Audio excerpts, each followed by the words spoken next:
Good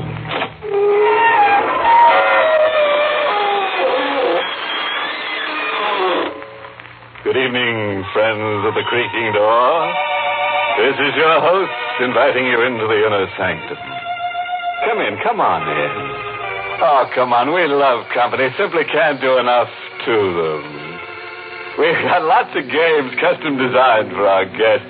They'll simply slay you. The favorite's called a tisket, a casket.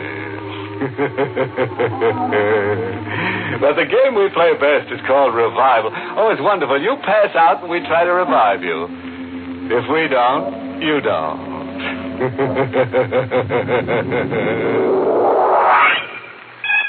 And now for our eerie spell. The hitchhiking corpse. Climb up on the driver's seat. Sit close to the driver. Sean O'Hara, a bewitched man with deep-set eyes.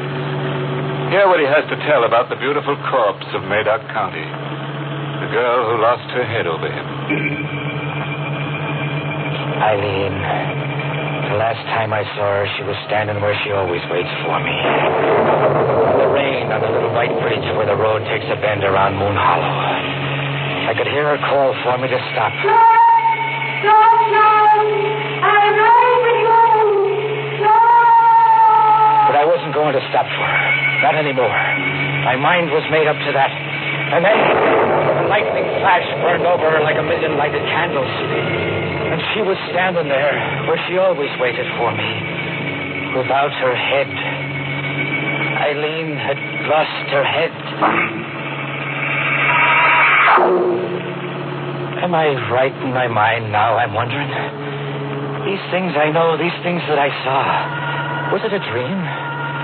A man's imagination gets tipsy when he drives a great silver van 400 miles in the loneliness of the night. Eileen. The first time I saw her, she was standing where she stood the last time on the little white bridge near Moon Hollow. Climb in, miss. Yeah. Sit deep in your seat with your head low. It's a black mark in the book for me. If the company inspectors see you riding in the cab, I'll be docked. They won't see me. Only you can see me, son. Only I can see...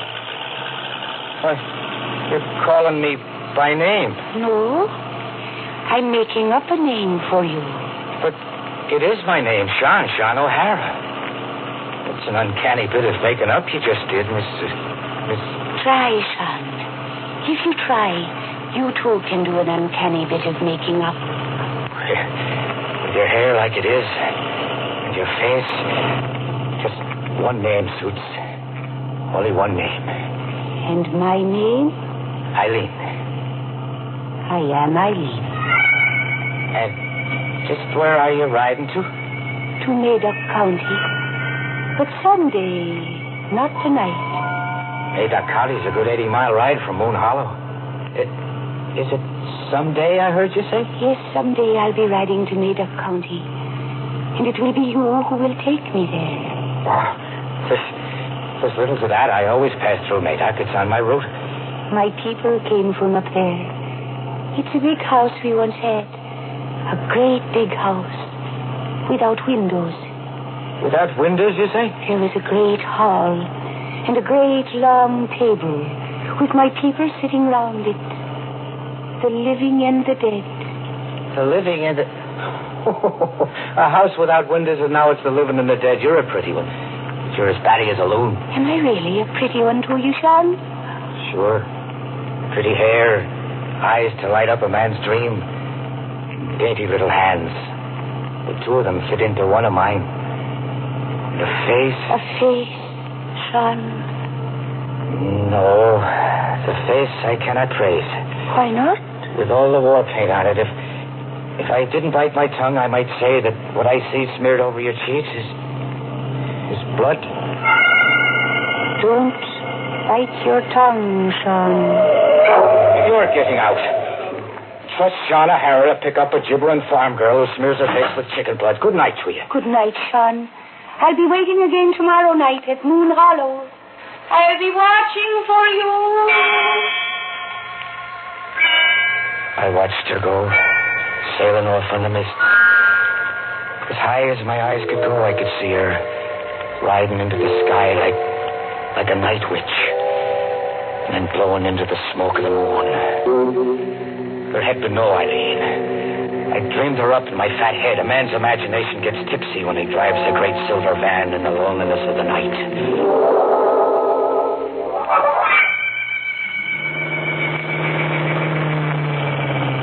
Away up, I pulled into the yard behind old Morgan's diner to sleep the night from 2 to 6, curled up in my cab like I always did. I'm a hearty man and a steady sleeper, not given to dreaming. But this night, bad luck to me, I dreamed. She was leaning over me, Eileen, with the moon in her eyes. And now the blood was wet on her cheeks and running down in big red beads to splash my shirt. The old mill house in Maida, where the water falls, in Maida. The old mill house in Naidoc, where the water The falls. old mill house in Maida, where the water falls. You must see that the dead go home. See that the dead... Eileen. Eileen. Eileen! But there was no Eileen. I've been dreaming. Dreaming, but the radio was playing loud enough to wake the dead. The dreaming man doesn't turn on the radio. Eileen! You always wake up like a roaring lion, O'Hara. What? It's me, Morgan. I guess you've had all the music you need to wake you up. It was you who turned my radio on? Me it was. Were you thinking the radio turned itself on? I had a dream about a girl. A nightmare's more like what you had. From the looks of you were thrashing about in that seat and beating yourself on the face with your fists. Beating myself? Why is that? Or the blood all over your shirt. Blood? Stop looking bewitched, O'Hara, and look in your truck mirror to your nose. You gave yourself a nosebleed in your sleep, and that, my boy, was no dream.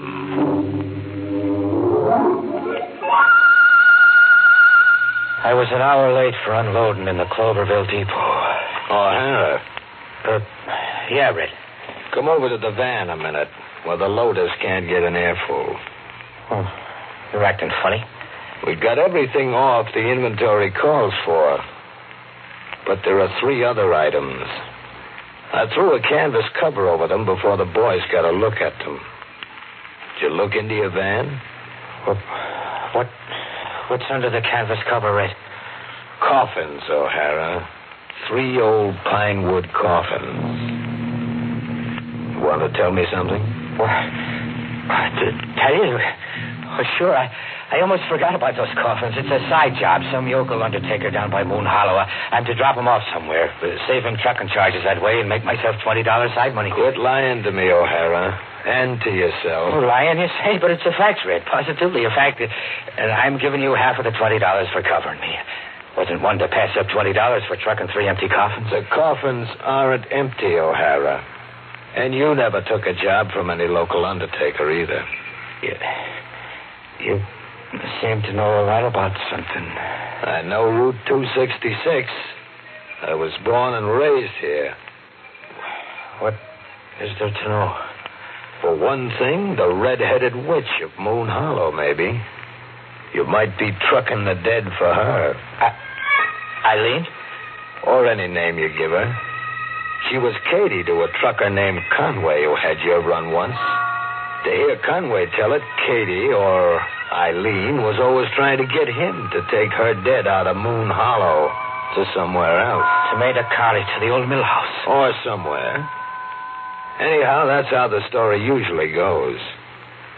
But what she's really out to do is drive you crazy. How do you know there is such a girl? Those pine boxes in there.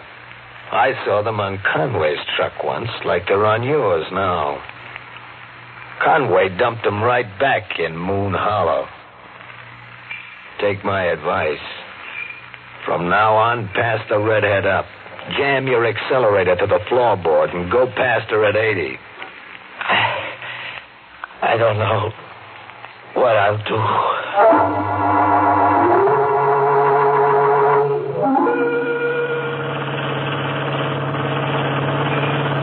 What I did, bad luck to me on the trip back, was look for the waterfalls and the old mill house. When I came to the Madoc County line, was there an old mill house where the waterfalls, I was wondering? Or was I a man looking hard to lose his mind? I brought one of the caskets to the ground. It wasn't empty, but there wasn't much weight to it either. I opened it. It held the dead, all right, but not the face or the body of the dead. It was only the skeleton. The skeleton of someone dead more years than the mind can imagine. And there was a waterfall in the deep woods. The music of water, and Eileen's voice flashing in it. The old mill house, under the forest.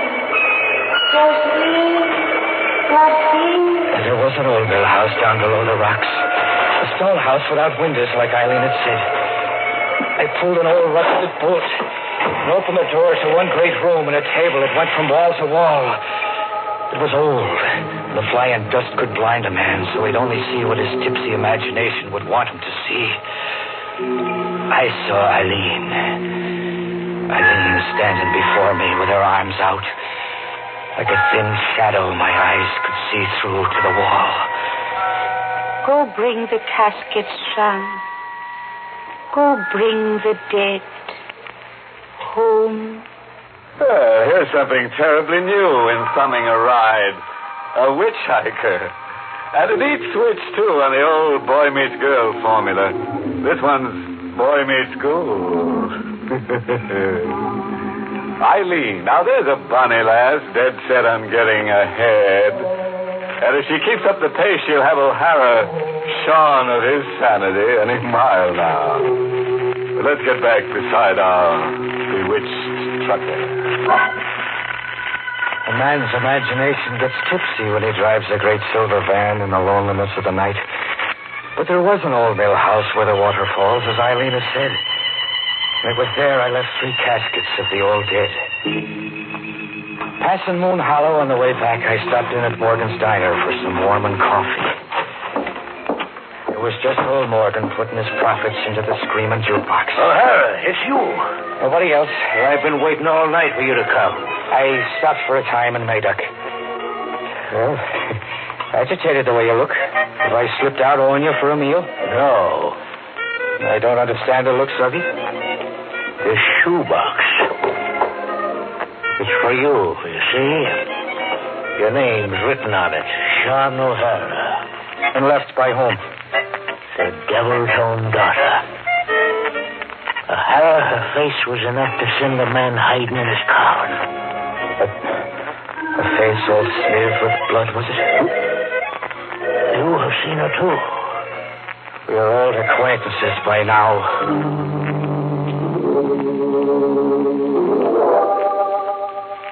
When I left Morgan's prying eyes, I opened the shoebox.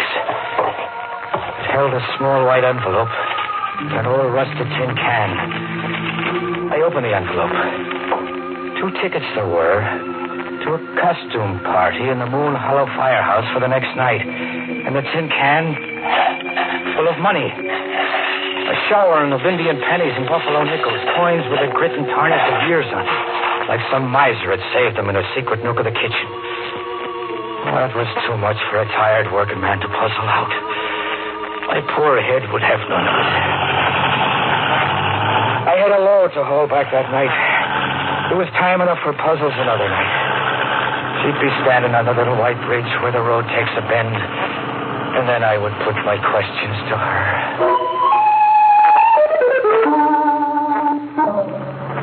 She was standing there the next night, watching for me, calling for me to stop. John! Stop, John! Her hair was wild as before, and her face the same. Her dress was changed. It was a costume now she was wearing, all silk and gaiety, like she was dressed up for a party. John! Yes, Eileen. You weren't going to stop. For a fact, no. You'll not be riding in my cab. And I'll not be trucking your dead ancestors anymore. Not for a barrel of nickels and pennies. Here, take your money back. No. It was Grandmother's savings. She wants you to have it. Oh, so there's a grandmother, too, is there? Yes. And when will she be riding along to the old mill house? Tonight, Sean. She will ride with you tonight. And after that, I'll be riding with you to Madoc, too. And that settles the count of your people? No. It still leaves you, Sean. Me? Am I hearing you say me? Yes, you two will sit at the long table in the great hall of the dead. You will sit beside me. Alive is it to be, or dead? Dead, Sean. Like us. And what will snuff me out, a hardy man like me without a sickness? You will just die. Your heart will just stop. My heart will stop. You don't want to sit beside me? It's not by way of wooing a lady. Sean? Yes, Eileen. Do you like my costume? I do. And what's it for? The dance at the firehouse. I thought you would take me. I think not. Then I will go alone. Good night, Sean. Compliments of the evening to you, miss.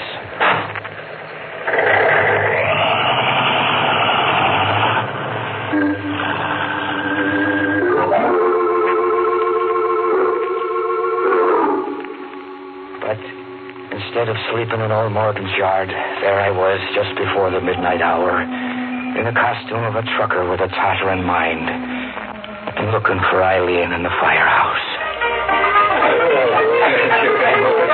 I found her in her silken gaiety with the Japanese lanterns, would you, miss? Wearing a mask like the others were, but not dancing like the others. Eileen?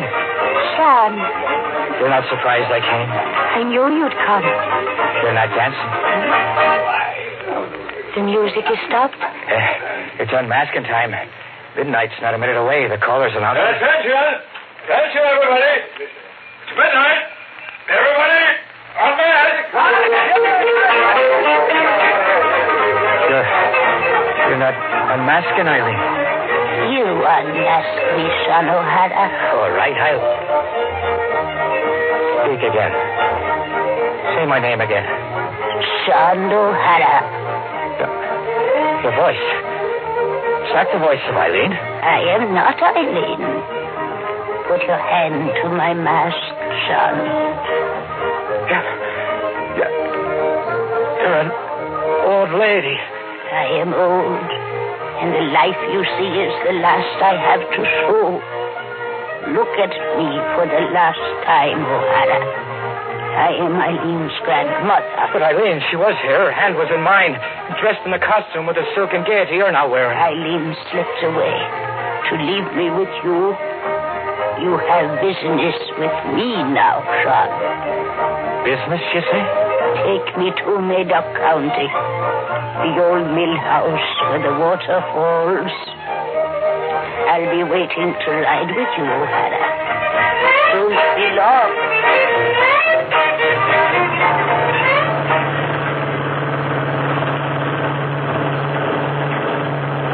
I drove the lonely night to the Madoc County line with my freight of storage eggs and canned goods, and they're dead in a pine box. The old grandmother in her silks was in her casket. I didn't bother to ask whose job it was. I put the questions to Eileen the next time she waited for me where the road takes a bend around Moon Hollow.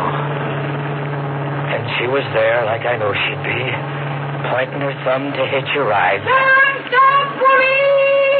Stop! But I didn't stop this last time. I did what the checker Red Lacey said Conway failed to do, and what I must do. I passed her up. I pushed the gas accelerator to the floor and passed her by in 80. A shriek where the highway bends into Moon Hollow. But I didn't leave Eileen behind. She was on the seat beside me. You didn't want to stop, Sean. She was beside me. Without her head. I'm dead, Sean. Dead. now drive me to Made-Up County.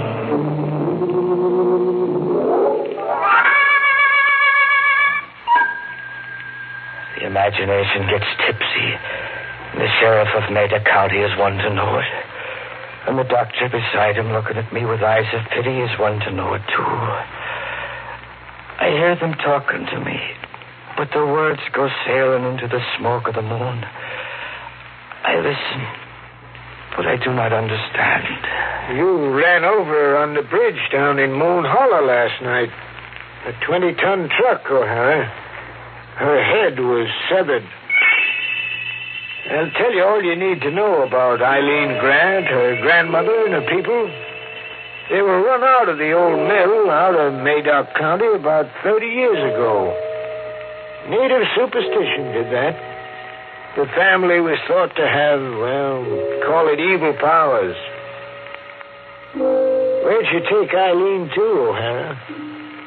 Huh? Eileen, what did you do with the body? I'll take you to her. Come, I'll take you to her.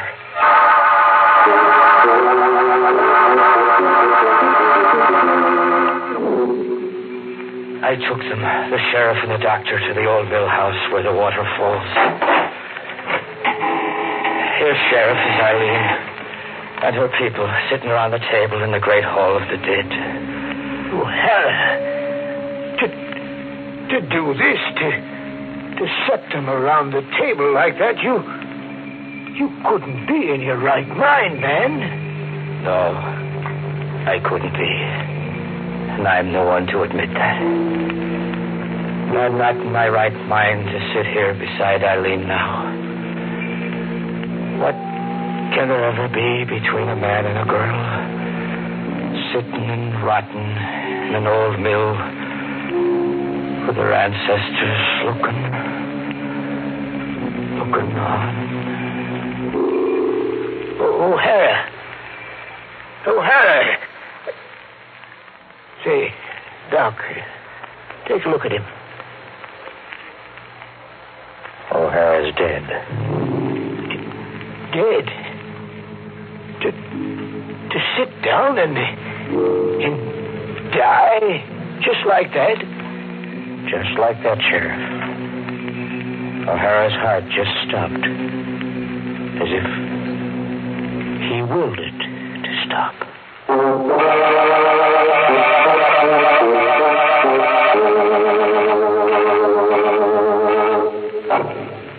Now that O'Hara's given up the ghost, there's a job open. Somebody... As a special inducement to insanity, a pretty girl goes along with every truck. Oh, sorry, friend. I can't tell you which of the two jobs is the more harrowing. Moral? Oh, sure. I've got one carved right here on my vertebrae. This is for any motorist who runs across Eileen. Give her the go-by, Bob. All she'll get you is dead mileage.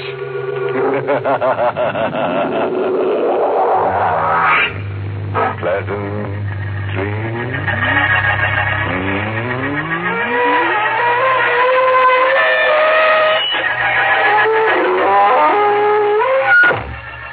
Inner Sanctum has been brought to you through the facilities of the United States Armed Forces Radio Service, voice of information and education.